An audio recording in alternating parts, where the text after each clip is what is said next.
Vamos a leer la palabra del Señor. Lucas capítulo 15 versículo 21 dice: Y el hijo le dijo: Padre, he pecado contra el cielo y contra ti, y ya no soy digno de ser llamado tu hijo.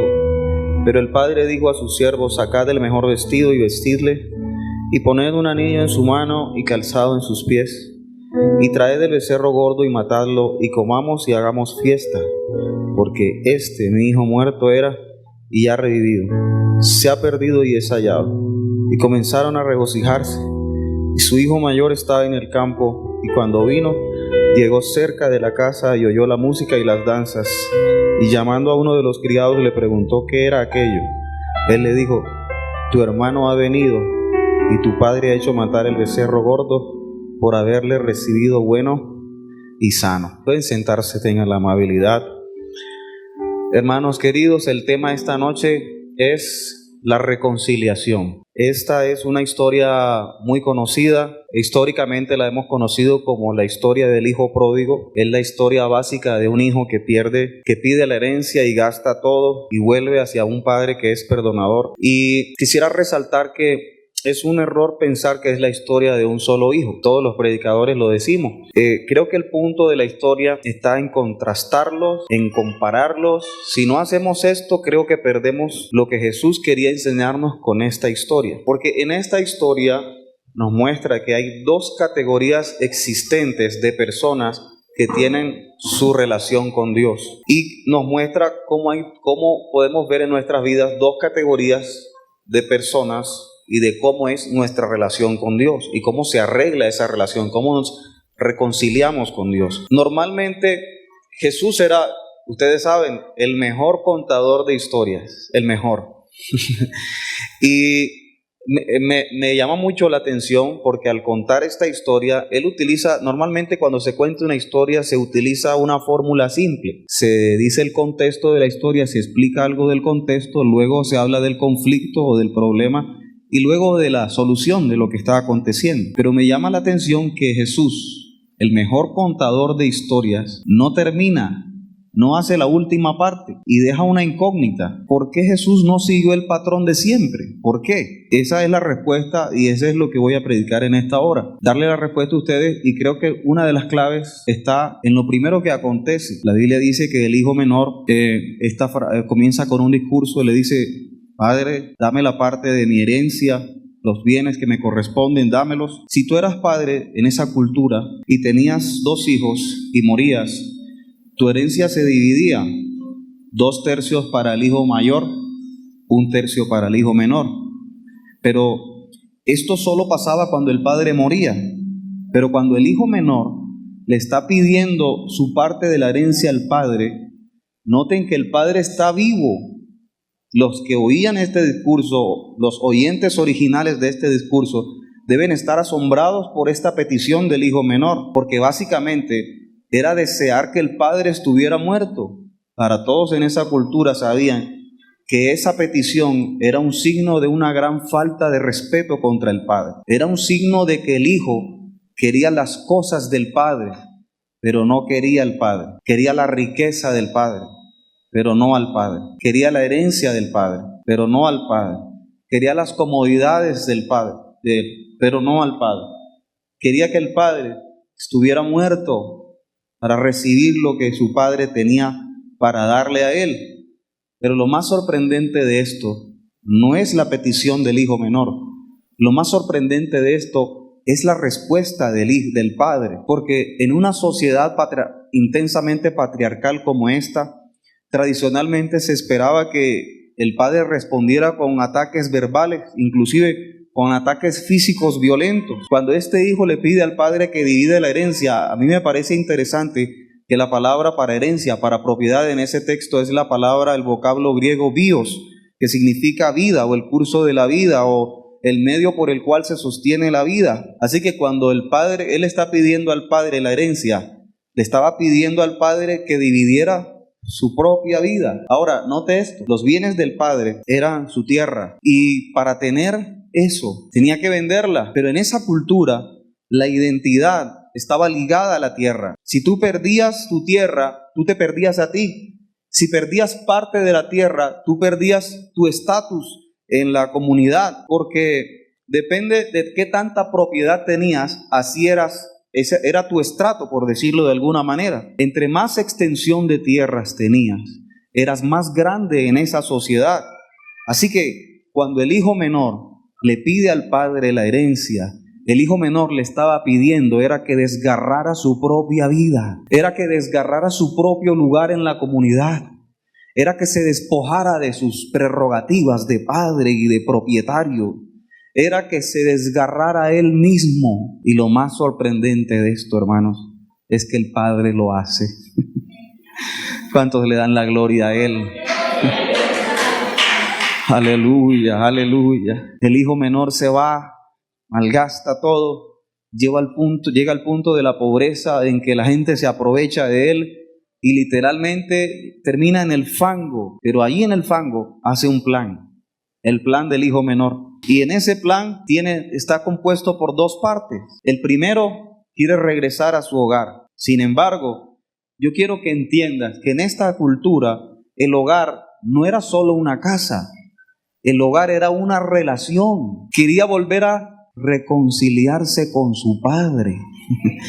Y el hogar era donde tú pertenecías, era donde perteneces, era donde te aceptaban, era donde eras aceptado. Y la segunda parte de su plan es que lo haga como uno de sus jornaleros. Ahora, note esto, no le está pidiendo que lo haga un esclavo, le está pidiendo que lo haga un jornalero. El esclavo vivían y trabajaban en la propiedad. El jornalero vivía en la ciudad y tenía un salario. ¿Qué es lo que él quería hacer? Él no quería estar en su casa. Él no quería nada de lo que una vez dejó. Él no quería la dignidad. Él no quería el privilegio ahora. Eso era lo que antes quería, pero algo había pasado en el corazón de él. Lo único que quería ahora era retribuir al padre, trabajar de lejos y pagarle lo que una vez le había robado al padre, lo que una vez le había exigido al padre. Él le dice: no quiero que tú me restablezcas como hijo, yo lo que quiero es ganarme mi regreso. Ahora, si tú fueras padre y ves venir, estás en la ventana de tu casa y ves venir a tu hijo, un hijo que le ha hecho daño a tu familia y que ha despilfarrado mucha parte de tu fortuna, ¿qué harías? Yo creo que tú empezarías a mover tu pie derecho rápidamente y a pensar y a decir: y más vale que ahora venga con algo bueno. ¿Con qué vendrá ahora? Pero lo que más me impacta de esta historia es que esa no fue la respuesta del padre. El padre, dice la Biblia, que cuando lo vio a lo lejos, corrió, se llenó de compasión y corrió hacia su hijo. Mira, los niños no corren en esa cultura, los jóvenes corren en esa cultura, los niños corren en esa cultura. Creo que también las mujeres corren en esa cultura, pero un padre de familia, dueño de una propiedad grande, no corre porque él no está dispuesto a levantarse la falda para mostrar su desnudez. Pero tenemos el padre que sí estuvo dispuesto, aleluya, a quitarse todas sus prerrogativas y a desnudarse para que nosotros pudiéramos ser vestidos con su justicia en la cruz del Calvario. Alabado sea su nombre, alabado sea su nombre. Tenemos al mejor de los padres, que no estimó el ser igual a Dios como cosa que aferrarse, sino que se despojó de sí mismo. Dice una versión internacional: quien siendo por naturaleza Dios, no estimó el ser igual a Dios. Aleluya. Esto muestra un abandono total del padre hacia su hijo. La Biblia que dice que corre y lo besa. Y la intención en el griego dice que cae sobre su cuello. Y el hijo intenta contarle su plan, porque él parece que tenía un discurso planeado. Él empieza a planear su discurso y diré, voy a decir todo lo que voy a hacer. Iré donde mi padre y le diré: Padre, he pecado contra el cielo y contra ti. Pero cuando llega donde el padre ni siquiera lo deja que exprese su discurso, porque al padre no quiere tus buenas obras. No, para salvarte no necesitas tus buenas obras. Para salvarnos solo necesitamos la gracia y la misericordia de nuestro Padre celestial. Alabado sea su nombre. Y cuando llega le dice: no, cállate un momento, vengan, traigan el manto, traigan el anillo, traigan las sandalias. ¿Sabe? El anillo era un anillo de firma, era un sello de firma de la familia. porque antes no había contrato para firmar con puño y letra. Lo que hacían era un anillo, era la firma de antes, era el anillo. Cuando él está dando la firma, le estaba dando el sello de que él era hijo de esa familia. Él está diciendo, yo no quiero ser hijo, yo quiero ganarme un lugar, yo quiero trabajar para pagarte. Pero el padre le responde, no quiero que te ganes un lugar, si te vas a ganar algo te lo das porque yo te lo doy por gracia. Y en un segundo su gracia le concede todo. Alabado sea su nombre. Hermanos, esto no es por obras para que nadie se gloríe diciendo fue porque yo soy bueno, fue porque yo hice esto. Esto es por gracia sois salvos. Esto no de vosotros, esto es don de Dios.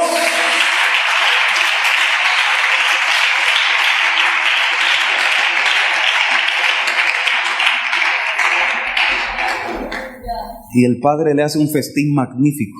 Algunas personas son como el hijo menor. Quieren lo que Dios les da, pero no quieren a Dios. Quieren independencia, quieren hacer su vida sin tener en cuenta a Dios en ningún momento, en ningún área. Tal vez a veces así, medio, pero no le importa el padre. Le importa que el padre le ayude a vivir su propia vida, pero no le importa el padre. Viven sus vidas como quieren hacerlo y creen que eso les dará felicidad, pero están equivocados, porque la única felicidad que puedes encontrar se encuentra en el Señor Jesucristo, que es nuestro Dios todopoderoso.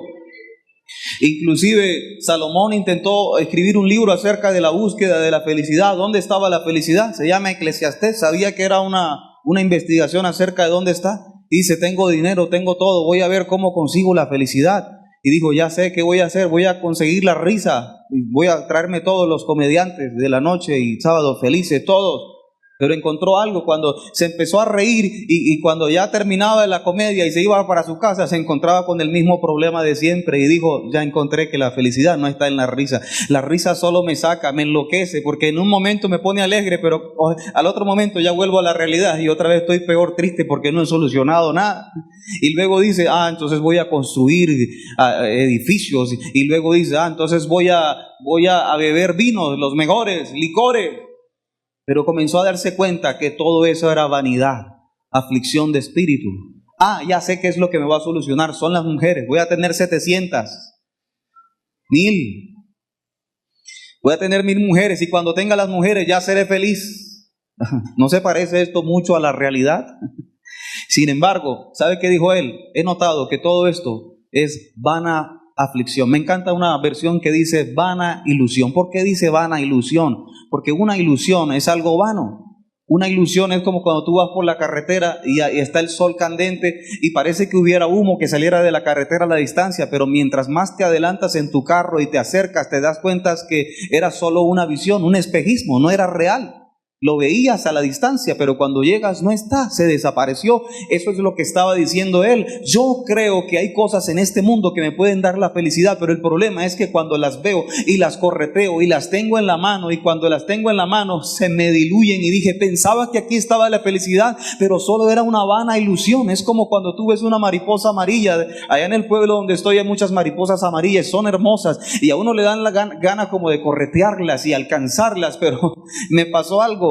Corretí una, la alcancé y cuando la agarré, la maté. Porque son tan débiles que se deshacen con el tacto. Y yo dije, eso es la vana ilusión. Tú dices, cuando tenga una mujer, cuando tenga el oro, cuando tenga el vino, cuando tenga aquello, mi alma se va a llenar. Pero cuando lo tengas te vas a dar de cuenta que se va a deshacer en tu mano y lo vas a matar. Y Salomón llegó a una conclusión. ¿Sabe cuál fue la conclusión? Ya entiendo cuál es el todo del hombre. Teme a Dios y guarda sus mandamientos. La única felicidad está en tener a Dios en el centro de tu vida, al Padre que dio su vida por ti.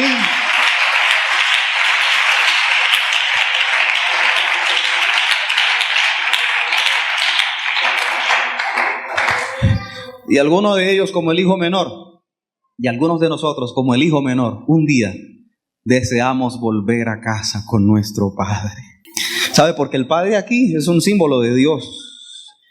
Y esto es lo que siempre nos han dicho nuestros amados pastores predicando de este texto. Nos dicen, miren, le dicen a las visitas, miren amigos, y les digo a ustedes amigos que están aquí, no importa quién seas, no importa qué horribles cosas hayas hecho o qué hiciste, si vuelves a la casa de tu Padre, Él te aceptará y te pondrá el manto de gracia y te reconciliarás con Él y será el mejor festín, porque hay fiesta en los cielos cuando un pecador se arrepiente. Yo quisiera decir un poema de Marcos Vidal y quiero que usted reflexione mientras voy expresando estas palabras. Aún no puedo asimilar lo que me ha sucedido, el milagro más glorioso que yo he vivido, que después de malgastar lo que no era mío,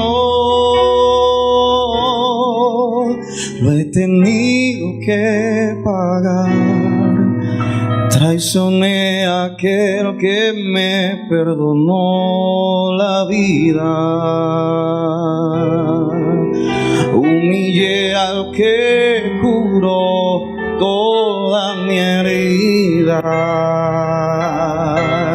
y en mi huida coseché lo que merecía. Esa es mi vida, hermano, y desvanecido en mi dolor, en algún momento Él me encontró, pero ahora he despertado en el redil, no sé cómo, entre algodones y cuidados del pastor, y antes de poder hablar de mi pasado, me atraviesan sus palabras y su voz, que se alegra tanto de que haya vuelto a casa, que no piense que descanse, que no pasa nada,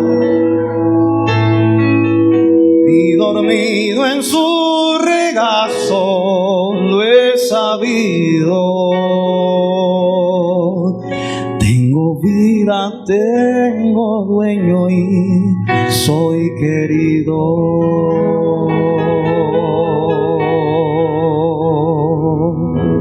¿Cuántos son queridos por el Padre?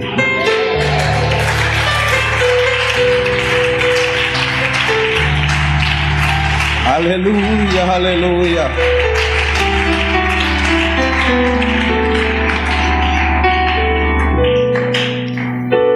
Pero sabes, creo que a veces nos equivocamos porque le damos todo la fuerza solo a la primera parte de la historia. Pero en este contexto estaban fariseos, saduceos, publicanos, pecadores, escuchando esto. Y cuando Él les está contando esta historia a los fariseos, ellos no están con una lágrima en el ojo, viendo cómo su Padre los está perdonando, porque ellos saben que ellos no son ese no son el de la historia, no son ese hijo que se ha ido.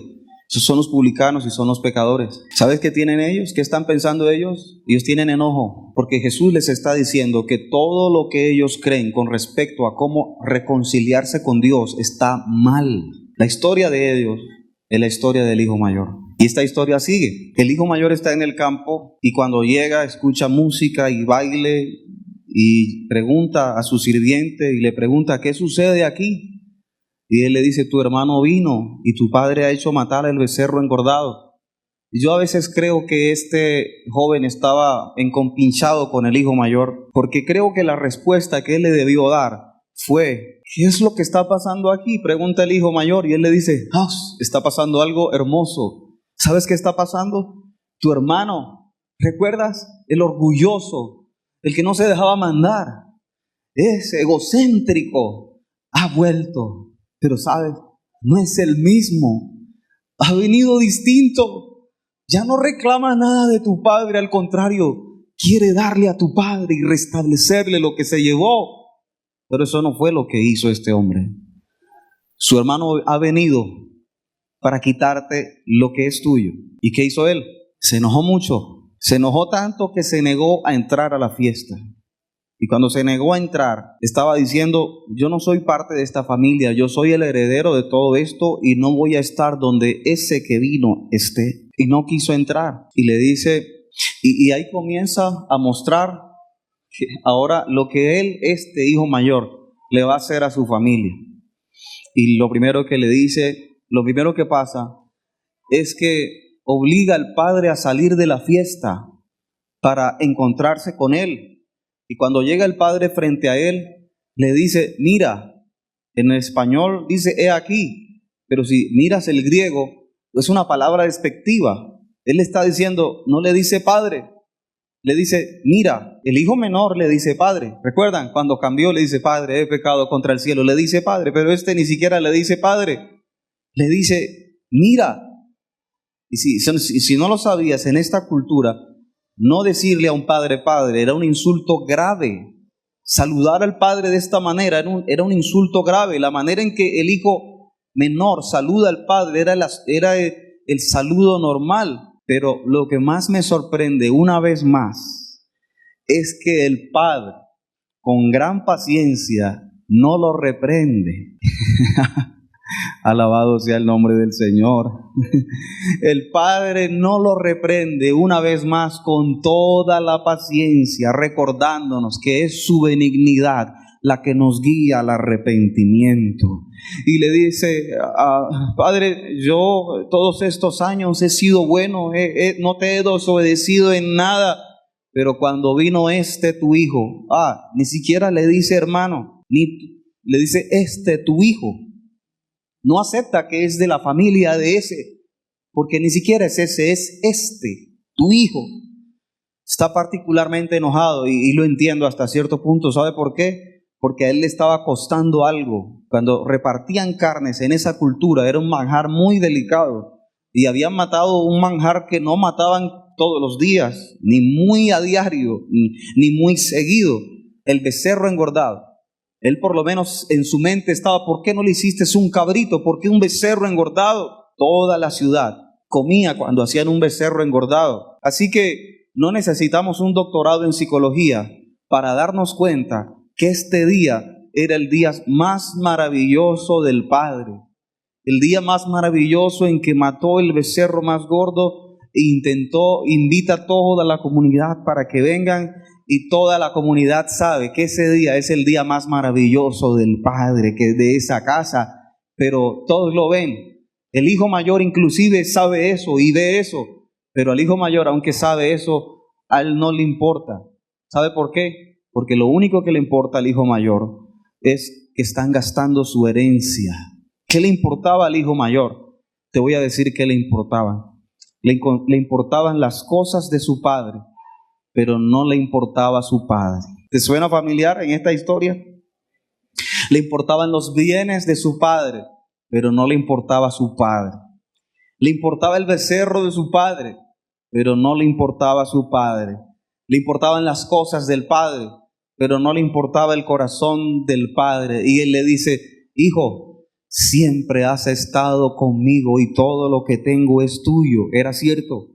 El único heredero de todas las 2/3 que habían quedado era él, era suyo.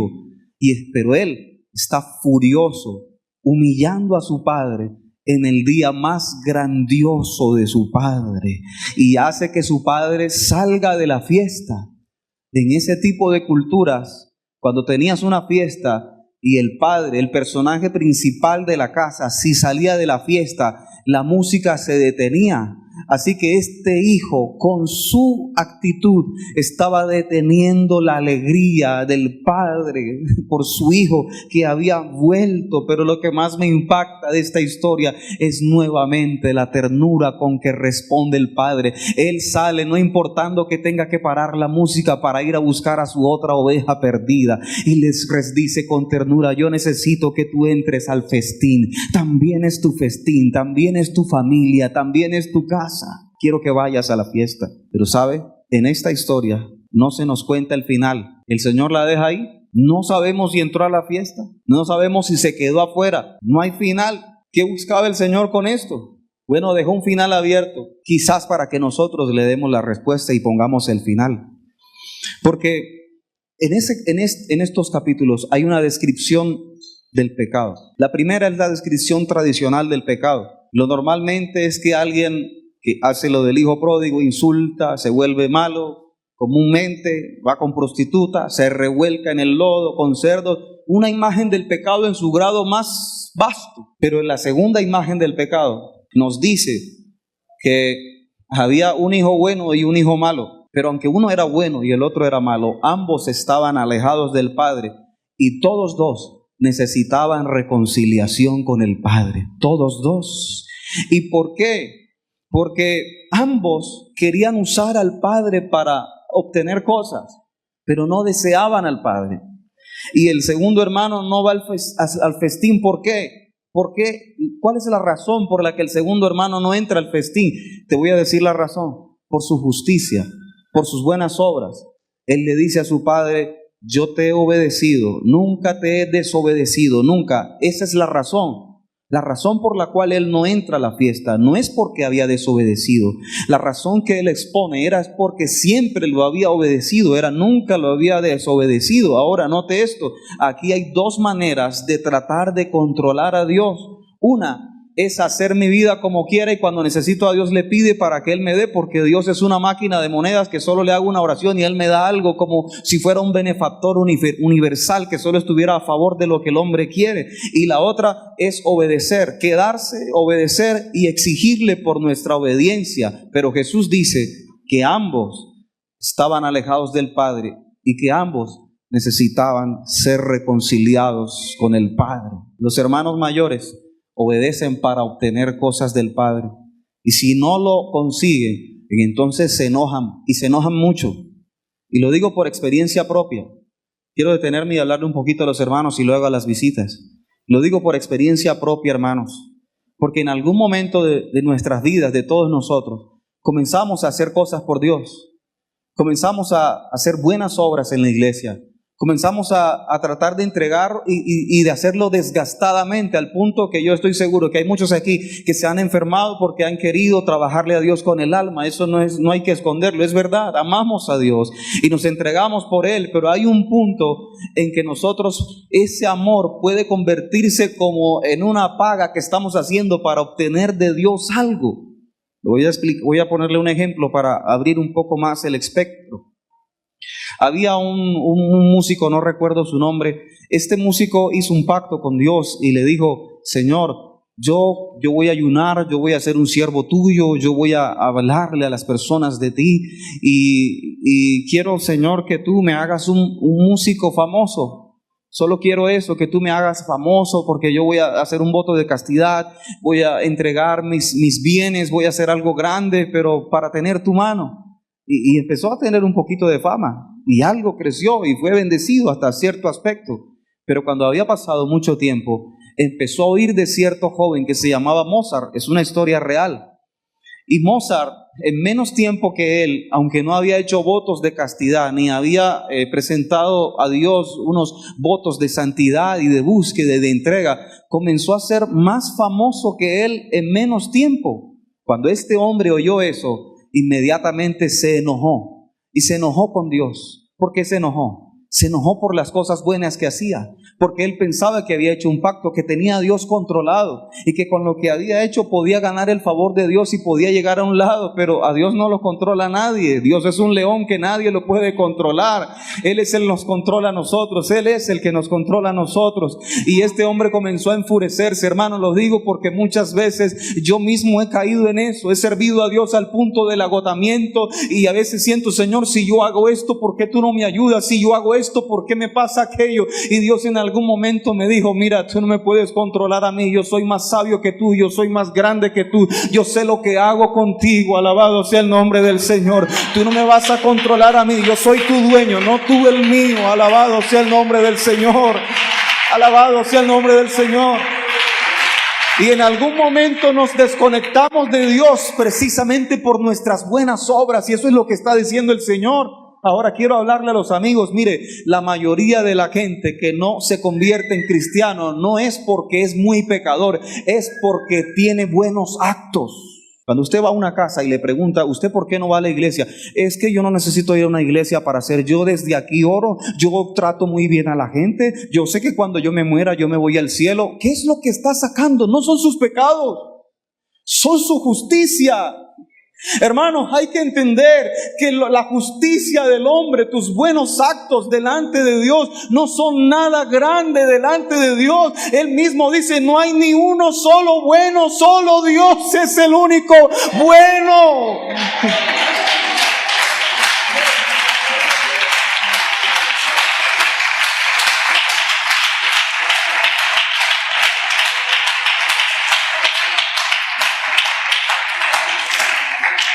Yo le comentaba ayer, esto no iba en el sermón, pero yo le comentaba ayer al hermano Álvaro y le decía, Álvaro, yo en una ocasión comencé a leer el libro de Job y empecé a ver algo que no había visto, porque en el primer capítulo de Job, a Job le acontecen cosas malas, y mire cómo inicia diciendo que él era perfecto, recto, temeroso de Dios con toda su casa.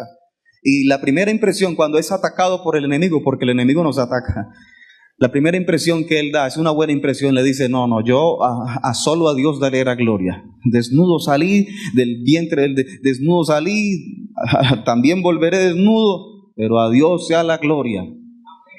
Y es fácil cuando es una reacción momentánea que algo te sucede, y reaccionar adorando a Dios es fácil cuando es algo iniciante. Pero me llamó la atención que en el segundo capítulo de Job, la Biblia dice que Job empezó a quejarse. Esa historia no me la habían contado. Job empezó a quejarse de su vida y empezó a maldecir el día en que nació. Y luego seguí leyendo el libro de Job y me di cuenta que Job en algún momento hasta se queja de Dios. Y empieza a decirle a Dios, mira, si yo soy justo, ¿por qué me está aconteciendo? Si tú eres Dios grande, tú no estuvieras permitiendo que todo esto pasara. Y a veces nos recordamos ese versículo que dice que quien me diera donde hallar a Dios, yo iría hasta su silla, y lo decimos como melancólico, como sentimental, pero eso es una queja. Lo que Job le está diciendo es, quien me diera donde hallar a Dios, yo iría hasta su silla y les pondría mi queja. Es una queja lo que está diciendo. Él lo que está diciendo es, yo quiero, ¿dónde está Él? Quiero que esté al frente para decirle un par de cosas en la cara, como que yo soy justo y recto y me están sucediendo estas cosas malas. ¿Y qué era lo que lo rebeldizaba, desconectaba de Dios? Su justicia, sus buenas obras. ¿Por qué se lo digo? Porque cuando le leí, ese era yo. Y a veces soy yo. A veces le he dicho, Dios, tanto que te sirvo, ¿y por qué me pasa esto? ¿Usted no le ha pasado? Realmente quiero ser sincero con ustedes en esta noche. Y intento como exigirle a Dios, y otra vez tiene que volver a recordarme. Lo mismo que le recordó a Job. Él le dijo, tú sabes más que yo. Oh, el sabio Job, ¿qué es sabio? Bueno, vamos a hacerte unas preguntas para ver qué sabio eres. Primera pregunta, Job, ¿es sabio contender contra el omnipotente? Segunda pregunta, ¿cuándo estabas tú cuando yo formé la tierra? ¿Dónde estabas tú? Tercera pregunta, aquí el grande soy yo, tú no eres nadie, tú no lo que eres. Y allá por ahí un personaje que le dice, Job, ¿tú te crees santo? Si ni el sol ni la luna son resplandecientes delante de Dios, mucho menos tú que eres un hombre, que eres un gusano, hijo de gusano. ¿Qué estaba haciendo ese personaje ahí? Le voy a decir qué estaba haciendo. Humillando el orgullo humano para que la gloria de Dios fuera levantada. Es la única forma de glorificar a Dios, es cuando nuestro orgullo humano empieza a decrecer. Juan decía, es necesario que Él crezca y que yo mengue, menos de mí, más de Él, más de Él, más de Él, más de Él, más de Él, más de Él.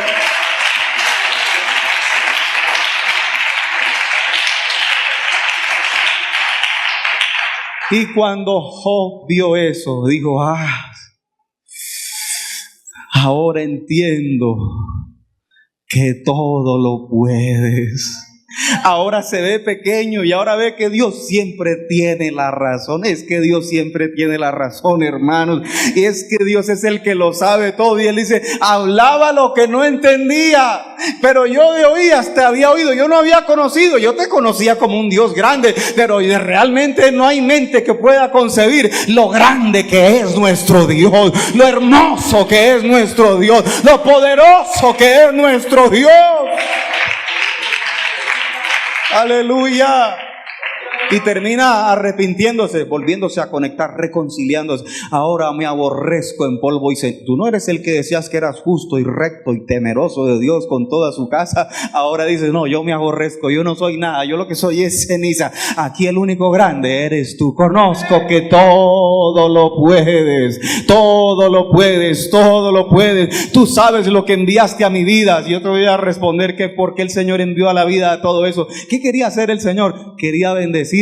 Pero Job tenía un orgullo que no había visto, y Dios no entrega una bendición a alguien que no tenga el carácter para soportar la bendición que tenía. Así que Dios lo que hizo fue purificar el corazón de Dios para darle el doble de lo que antes tenía. Y cuánto siento que en esta noche Dios me ha enviado para purificar el corazón de alguien a través de su palabra, que es la que purifica, porque Dios tiene una bendición enorme para darte. Dios tiene algo grande para darte, pero no lo puedes recibir de cualquier manera. Tienes que limpiar tu corazón de las cosas buenas que haces con propósitos egocéntricos.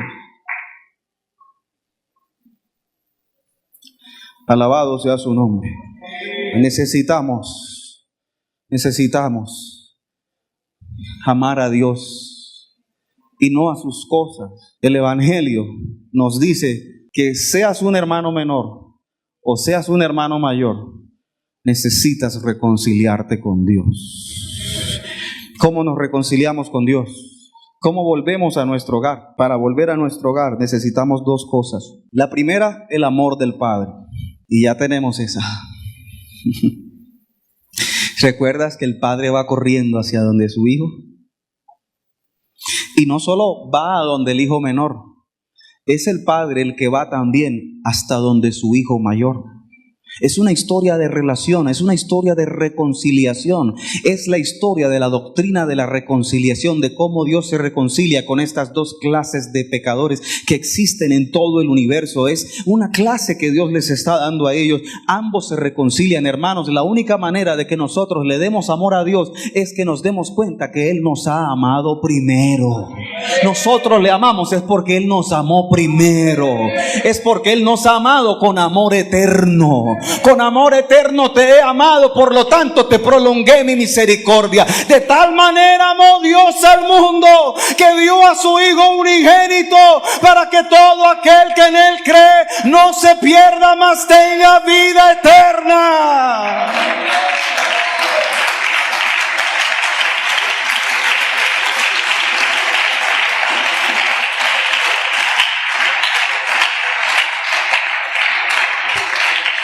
Y la segunda que necesitamos es que nos arrepintamos, no solo de nuestros pecados, también de las razones por las cuales hacemos nuestras cosas buenas egocéntricamente, para buscar un propósito detrás de las cosas buenas. Hermanos, cuando Dios te transforma el corazón, lo único que tú deseas en la vida es a Él. Los hermanos que están aquí, ¿cuántos hermanos bautizados hay aquí? Alce la mano, alce la mano. Ustedes me entienden de qué es lo que estoy hablando, ¿verdad? Cuando Dios se convierte en lo más importante de tu vida, cuando Dios se convierte en lo que decía Salomón: teme a Dios y guarda sus mandamientos. Esto es el todo del hombre. Es que el que oye la palabra de Dios, el que vive la palabra de Dios, el que medita en ella de día y de noche, será como árbol plantado junto a corrientes de agua, que da su fruto en su tiempo y su hoja no cae, y todo lo que hace prosperará. ¿Por qué? El coro. ¿Por qué? He despertado en el redil, no sé cómo. ¿Cuántos han despertado en este redil? Entre algodones, levántese sobre sus pies y cante conmigo. Del pastor. Y antes de poder hablar de mi pasado. Me atraviesan sus palabras y su voz, que se alegra tanto de que haya vuelto a casa. Que no piense, que descanse, que no pasa nada. Y dormido en su regazo lo he sabido. Tengo vida, tengo dueño y soy querido. He despertado en el redil entre algodones, no sé cómo, de la gracia de Dios, entre algodones y cuidado del pasto. Y antes de poder hablar de mi pasado, me atraviesan sus palabras y su voz, que se alegra tanto de que haya vuelto a casa. Que no piense, que descanse, que no pasa nada. Y antes leído en su regazo lo he sabido. Tengo vida, tengo dueño y soy querido. Yo quiero hacer una invitación aquí en esta noche, no sé. ¿Hay algún amigo que no sea cristiano aquí en esta mañana, en esta noche? Levante su mano para saber si hay alguno. Quiero hacerte una pregunta. ¿Quieres reconciliarte con Dios en esta noche? Yo te invito a que des un paso de fe aquí adelante.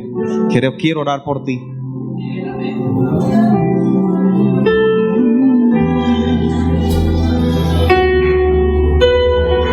Quiero hacer una segunda invitación. ¿Hay aquí un hermano como yo que en algún momento se haya entregado a Dios con todas sus fuerzas y ha sentido que parece que Dios lo defraudara? Y has querido tener un momento y pedirle perdón a Dios porque en algún momento lo quisiste controlar y ahora te das de cuenta que Él siempre es el que controla todo. Quiero invitarte aquí también, hermano, que te acerques donde tu Padre y recibas su abrazo.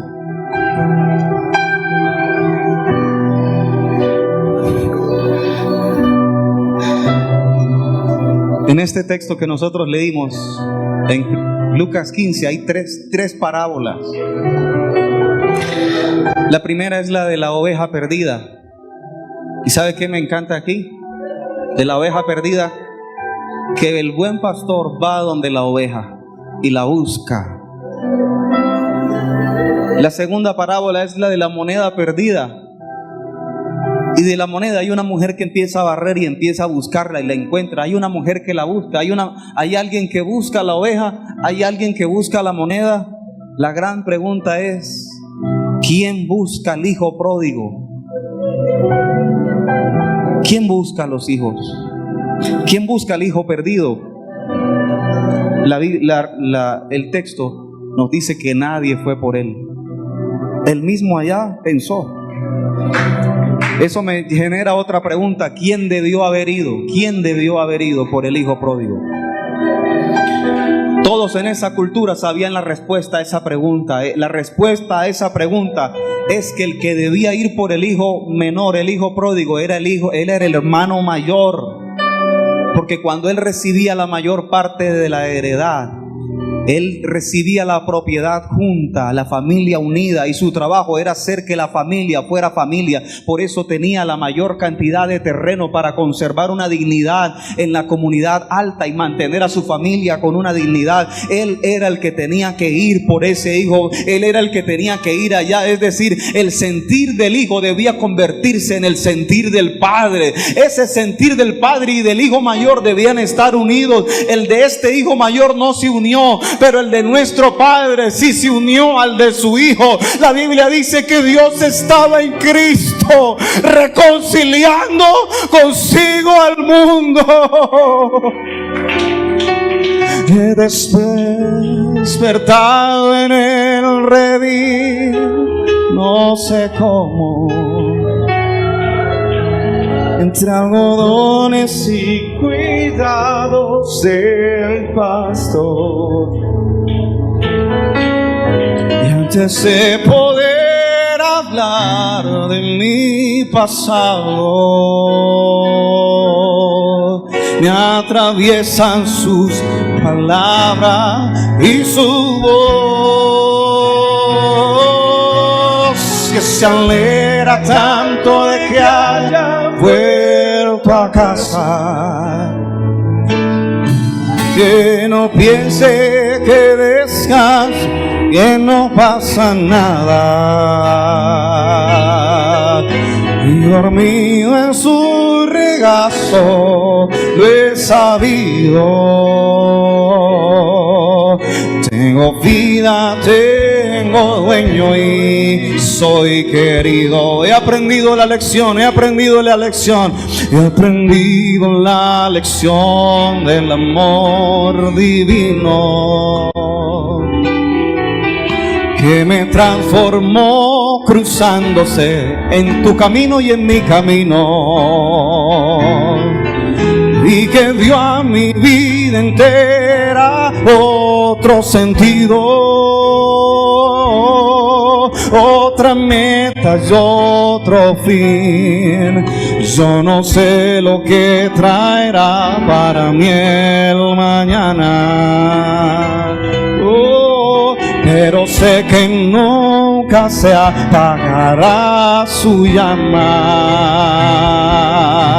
Sale el sol por donde quiera, Él me ama. Sé lo que es la gracia y el perdón, su misericordia es mi canción. He despertado en el redil, no sé cómo, solo por gracia, entre algodones y cuidados del pastor. Y antes de poder hablar de mi pasado, me atraviesan sus palabras y su voz, que se alegra tanto de que haya vuelto a casa. Oh, que no piense que de esas que no pasa nada, y dormido en su regazo lo he sabido. Tengo vida, tengo dueño, soy querido. He despertado en el redil, no sé cómo. Tenemos el verdadero hermano mayor. Él tenía todo, Él tenía el manto, Él tenía el anillo, pero Él entregó su manto para ser desnudo. Él entregó el becerro. Él no le dieron un becerro, a Él le dieron vinagre. Él no le dieron un anillo, a Él le dieron una corona de espinas. Él lo entregó todo para que tú seas vestido, para que tú seas de su familia. Él te dio el anillo, Él mató el becerro, Él te dio su manto. Es tu Padre, es tu Padre, es tu Padre. Dormido en su regazo lo he sabido.